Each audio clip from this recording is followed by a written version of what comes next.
Right. Nagamalleswari గారు, అలాగే ఇప్పుడు జనార్దన్ రెడ్డి గారు ఒక విషయం చెప్పారు. లాకప్ డెత్లకు సంబంధించి చాలా కేసుల్లో పోలీసులు తప్పించుకున్నదే చూస్తున్నాం, లేకపోతే శిక్షలు తక్కువగా పడటము, ఇవి ఏవో 1-2 కేసుల్లో శిక్షలు పడటం తప్ప ఏం జరగలేదని. ఇక్కడ కూడా పోలీసుల పైన విచారణ జరుపుతున్న కేసు ఇది. పోలీసు పైన విచారణ జరుపుతున్నారు. అవును సార్.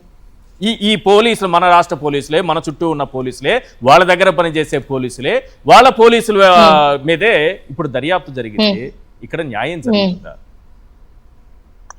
న్యాయం ఏం జరగదు సార్. యాక్చువల్ గా చెప్పాలనంటే, మీరు ఈ సీన్ ఏదైతే కేసు పెట్టి వీళ్ళ పేరెంట్స్ వీళ్ళ మావయ్య మాట్లాడుతున్నప్పుడు, మన జగన్మోహన్ రెడ్డి గారు వచ్చిన తర్వాత ఏదైతే సాయి కృష్ణ ఫారెన్ కి వెళ్ళిపోయాడని ఏవైతే పెయిడ్ ప్రమోషన్స్ ఉంటాయి కదా, అవి ఎప్పుడో చేయించారు.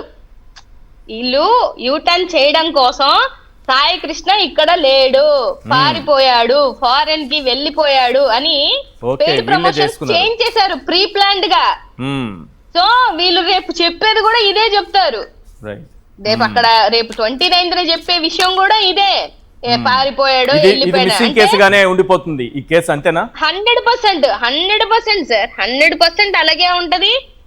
మళ్ళీ వీళ్ళు చూసారు రేపొద్దున అంటారు కడిగిన ముత్యం వల్లే వచ్చినటువంటి సిఐ నాగరాజు. ఇవి హెడ్డింగ్స్, వీళ్ళు పెట్టుకునేటువంటి హెడ్డింగ్స్ కూడా చెప్తున్నాను. మరి చంద్రబాబు నాయుడు గారు ఆ ఫ్యామిలీకి ప్రామిస్ చేశారు కదా న్యాయం చేస్తామని. ఆమె చెప్పిన వీడియో మీరు అబ్జర్వ్ చేశారు లేదు? మాకు న్యాయం చేపిస్తారనింది ఆవిడ. మీకు అర్థం అవుతుందా సార్? మీడియా ముందుకు వచ్చి మాకు న్యాయం చేసేసారు చంద్రబాబు నాయుడు గారు. కాదు సార్, ఏం న్యాయం చేశారు అనేది మనకు తెలియదు గాని మీడియా ముందుకు వచ్చి ఆ తల్లి చెప్పేసింది. సో నేను ఇవాళ ఏమనుకుంటున్నా, ఏం జరుగుతుందంటే ఇక్కడ మీరు లాకప్ డెత్తులు చేసి ఫారెన్ కి వెళ్ళిపోయారని, లాకప్ డెత్తులు చేసి మిస్సింగ్ అయిపోయారని, లాకప్ డెత్తులు చేసి ఏదో మనీ సెటిల్మెంట్లు చేసేసారని ఇలా మీరు చేసుకుంటూ వెళ్ళిపోతే రాష్ట్రంలో ఉన్నటువంటి ప్రజలకి చెప్తున్నాను, ఇవాళ ఎవరో ఒక కన్న తల్లి బిడ్డ రేపొద్దున మన వరకు వస్తే పరిస్థితులు ఏంటనేది ఒకసారి ఆలోచించాలి. అసలు అలాంటి సిచ్యువేషన్ వస్తే అడిగే నాయకుడు ఉన్నాడా లేదా కూడా మీరు ఆలోచించి నిర్ణయాలు తీసుకుంటారని నేను మనస్ఫూర్తిగా కోరుకుంటున్నాను.